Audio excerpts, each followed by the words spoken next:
Guys, I recently did a deep dive doing a saliva DNA test on my own saliva, and it turns out there's so much more that affects our teeth than we realize. Things like stress, sedentary lifestyle, and even vice versa, things that our teeth affect in our body. As in, our oral health is connected to stuff like Alzheimer's, cancer, pregnancy complications, crazy stuff. Let's talk about it. So first of all, the reason I did a saliva DNA test, it's part of a long, interesting journey I've been doing with Dr. Ellie's Complete Mouth Care System.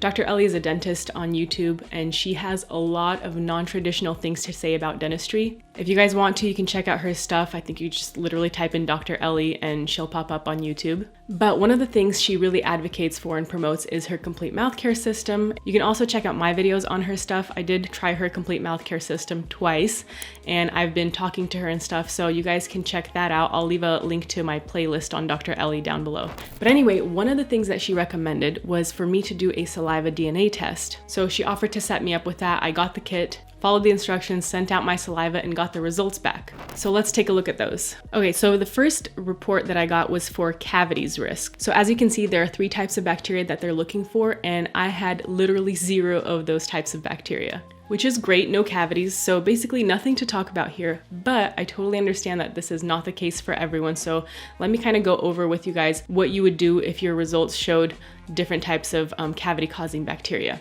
So there are 3 things they recommend kind of tackling.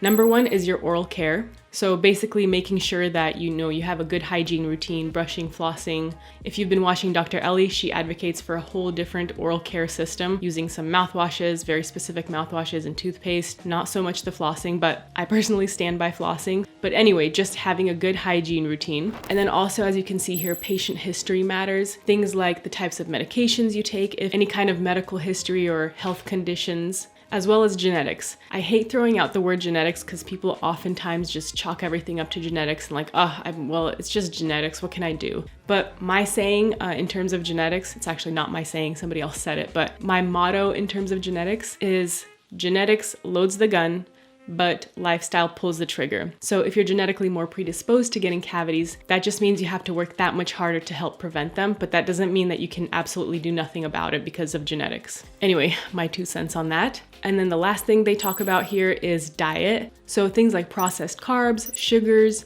soda, even things like sparkling water. Now, I've personally always known that, you should stay away from sparkling water even if it doesn't have sugar. I never really understood why. I thought the bubbles were, like mechanically causing damage to your teeth, but it turns out that carbon dioxide, the bubbles, actually mixes with water when you open up the can of soda, and it turns into carbonic acid. So it creates a really acidic environment in your mouth, which is not good for your enamel and not good for your oral microbiome in terms of cavity prevention. So basically, you kind of have to stay away from sparkling water as well, or at least rinse with regular water after you've had your sparkling beverage. So that's basically my caries risk assessment or cavities results for my DNA test.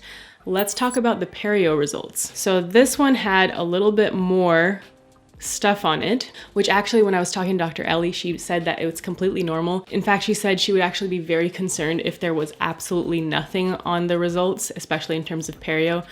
Again, we have bacteria in our mouth. Everyone has bacteria in their mouth. It's just a matter of having a good balance. So how you would read this graph is basically these black lines are kind of the average. I don't know how many people they actually observed, but kind of just the average level of bacteria observed in a group of people. Basically, the maximum you want to see in a healthy mouth. So as you can see, in terms of the high-risk pathogens, I don't have any bacteria near the black lines, so that's good.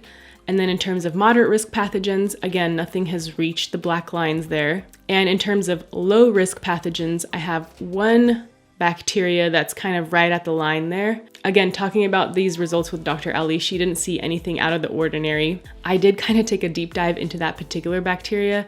It's a normal bacteria found in everyone's mouth, and I don't know if I'm getting this right, but it's a bacteria that also is associated with like pets and animals, which is weird because I have a cat, but I don't kiss him or anything. I'm not really an animal person. So I'm not sure where this bacteria is coming from, but it's a low risk pathogen, so I'm not too concerned about it. Now here is the interesting part. So this is a list of all of the different types of bacteria and what they're associated with. If you guys are kind of interested in looking into this and reading this on your own, I will leave a link to this particular page down in the description below. Also, I just really don't want to even attempt pronouncing all of these different bacteria. So if you want to give it a go, again, linked in the description below, but for the purposes of this video, I will just kind of use the abbreviated versions. So let's go section by section. So there's the group of bacteria that contributes to inflammation in the mouth, which in turn contributes to inflammation in the whole body, resulting in things like rheumatoid arthritis. And on a side note, vice versa,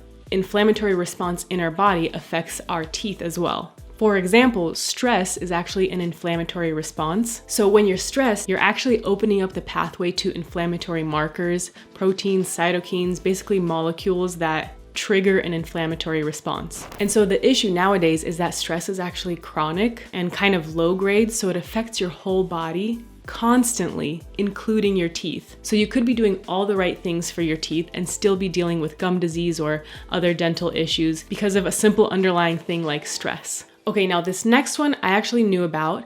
There's a set of bacteria in the mouth that can actually leak into the bloodstream and end up in places like the heart or the brain, causing a heart attack or a stroke. So please hear me on this. If your mouth is not in good shape, you literally run the risk of getting a heart attack or a stroke. That to me is crazy, so some serious stuff right there. By the way, if you guys want help understanding what's causing your oral health issues, don't forget to grab my free Smile Reset guide. That'll be in the first link down below. Plus, I'll send some exclusive discounts to some of my favorite products. Anyway, this next category I was not aware of. So there is actually a set of bacteria that can contribute to certain cancers, including cancer of the pancreas, esophagus, colon, lungs, head and neck, and can even contribute to advancing the growth of tumors. Moving on, I mean, we can deep dive into each of these categories, but for the sake of this video, we're just kind of skimming through, moving on to pregnancy complications. So there's actually a set of bacteria that can contribute to things like low birth weight, premature birth, blood infection. This is why they highly recommend for pregnant women or women who are trying to get pregnant to get a dental checkup, to get their teeth cleaned, get everything checked out, fix whatever is necessary, because any issues in the mouth can really affect your baby. Okay, this next one I also knew about, but they actually discovered that the same bacteria in the mouth of periodontally involved patients was found in the brains of Alzheimer's patients. So basically this bacteria, bad bacteria in the mouth, enters the bloodstream and travels up into the brain, starts eating away brain cells. That is freaking crazy. Honestly, I've always thought about this on more of a scientific level. And so to me, it's like, wow, this is crazy. Wow, this bacteria affects this and this affects that. But if you really zoom out and look at the big picture, say you have an open wound, right? You are opening the gateway to any sort of bacteria, viruses to enter in and cause infection or, worse. Which is why they recommend, dress the wound, treat it, make sure it stays clean, has a chance to heal. Our mouth is basically like an open wound 24/7. I mean, it's not a wound technically, but it's an open door to all sorts of bacteria and viruses as we consume things, as we touch stuff and then touch our mouth. So it's really no surprise that there's all this different bacteria found in our mouth that is wreaking havoc on our whole body.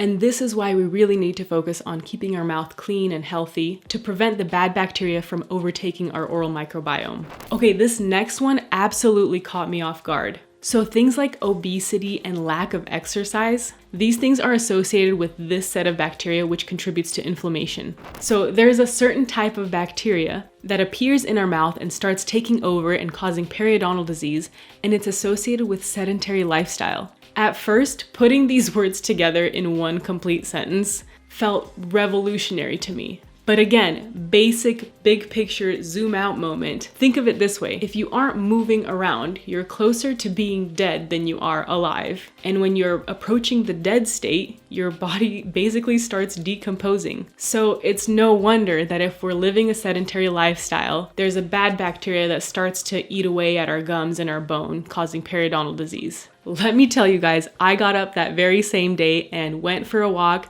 started going for walks every single day because I do believe I've been living a sedentary lifestyle. I signed up for hot yoga, been doing that once a week, really trying to move around on a daily basis. Again, don't forget to check out this document. I'll link it down below. And comment below what your light bulb moment was. And if you guys are really feeling stuck, I've actually opened up my schedule for a limited time for some one-on-one coaching calls. So you can book a call by clicking on the second link down below as well. Otherwise, thank you so much for watching, and I'll see you in the next video. Take care.